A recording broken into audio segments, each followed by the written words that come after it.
Tujuan pendidikan bukan hanya untuk mengisi otak, tetapi melatihnya agar dapat berpikir. Itu adalah quotes terkenal dari Albert Einstein. Yap, ternyata tujuan pendidikan bukanlah membuat anak lulus ujian, tetapi membangun kemampuan berpikir anak, sehingga di masa depan mereka menjadi pemikir mandiri yang kritis. Lalu, bagaimana nih kita sebagai guru dapat membangun kemampuan berpikir kritis anak? Berikut adalah 4 metode sederhana yang dapat Anda terapkan di kelas Anda.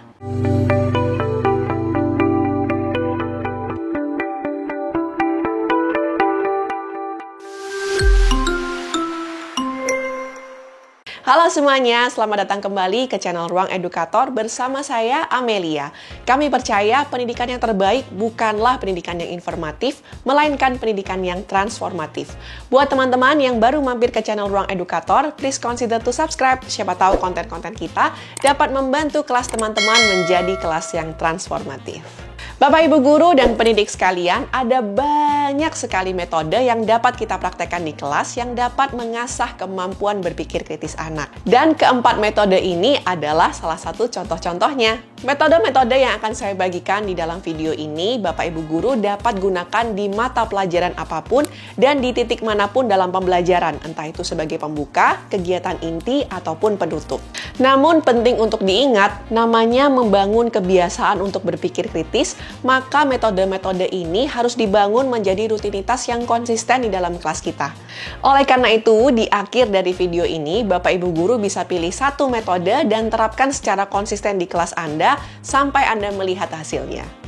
Metode yang pertama, see, think, and wonder. Caranya, Anda bisa menampilkan gambar atau artikel atau materi apapun ke anak-anak dan kemudian tanyakan 3 pertanyaan ini. Pertanyaan yang pertama, see, apa yang Anda lihat dari gambar ini? Pada saat Anda meminta anak-anak untuk melihat, pastikan dorong mereka untuk melakukan observasi sedetil-detilnya pada gambar yang Anda tunjukkan.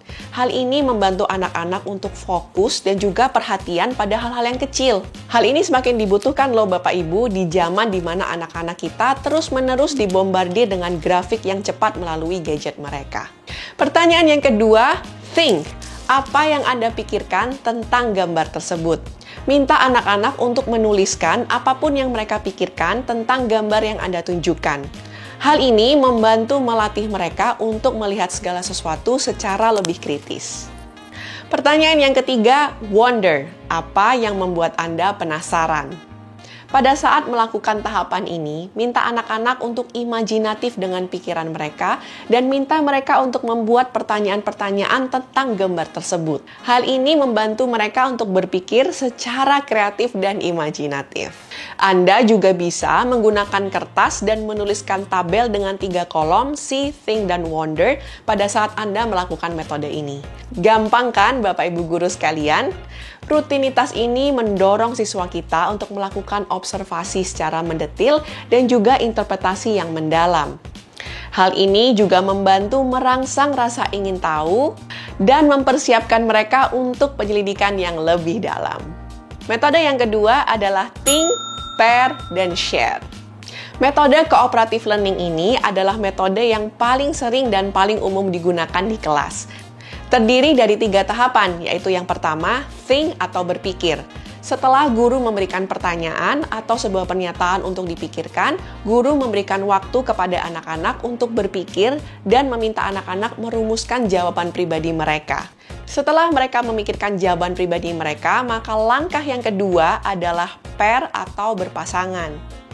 Siswa berpasangan dengan siswa yang lain dan kemudian mereka mendiskusikan jawaban yang telah mereka pikirkan sebelumnya. Pada tahapan ini, siswa dapat berbagi, membandingkan, dan memperbaiki jawaban atau ide mereka. Setelah itu, tahapan yang ketiga adalah share atau berbagi.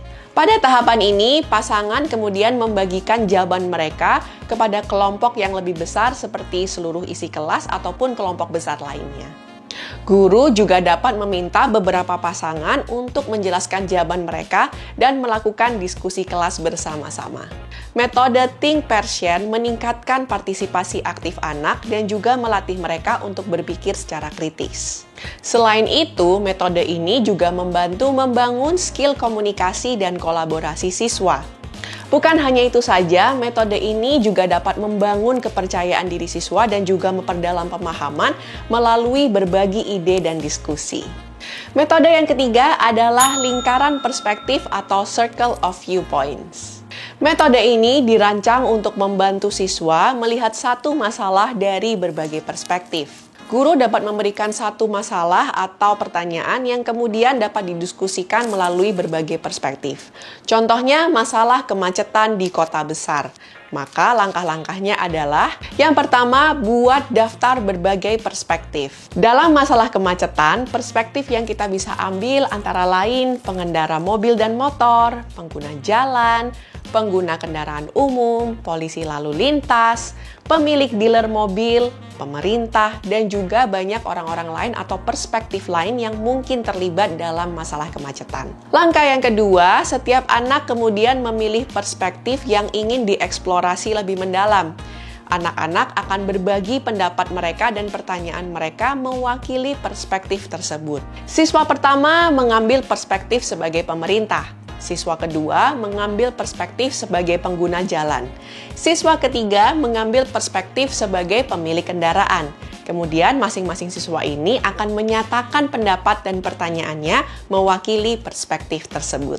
Rutinitas ini akan membantu anak-anak untuk dapat melihat satu masalah melalui berbagai perspektif. Ini membantu mereka untuk melihat bahwa setiap orang memiliki cara pandang yang berbeda terhadap hal yang sama. Dan cara pandang yang berbeda ini akan mempengaruhi pendapat mereka, apa yang mereka lihat, dan apa yang mereka rasakan. Metode yang keempat adalah kompas point. Seperti kompas dengan 4 arah mata angin, metode ini mengajarkan anak-anak mengeksplorasi satu isu melalui 4 sisi. Sisi yang pertama adalah E atau excited. Apa yang membuat kamu bersemangat tentang ide atau usulan ini? Apa sisi positifnya? Sisi yang kedua adalah W atau worrisome. Apa saja hal-hal yang mengkhawatirkan tentang ide atau usulan ini? Apa saja sih sisi-sisi negatifnya? Sisi yang ketiga adalah N atau need to know. Hal-hal apa saja yang ingin Anda ketahui atau Anda perlu ketahui agar dapat mengevaluasi ide atau usulan ini dengan lebih baik. Sisi yang keempat adalah S atau stance atau suggestion, yaitu apa yang menjadi posisi dan saran Anda agar dapat membuat ide ini melangkah lebih baik.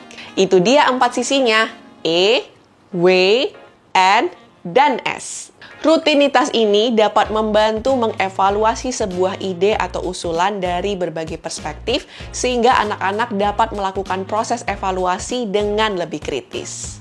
Nah, Bapak Ibu guru sekalian, dari 4 metode ini, menurut Anda metode mana yang paling mudah dan metode mana yang mau Anda coba?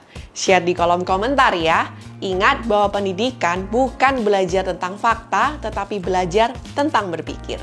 Buat para pendidik sekalian yang baru mampir ke channel Ruang Edukator, please consider to subscribe. Siapa tahu konten-konten kita dapat bermanfaat untuk Anda. Dan apabila Anda mendapati video ini bermanfaat, jangan lupa share ke pendidik-pendidik lainnya ya.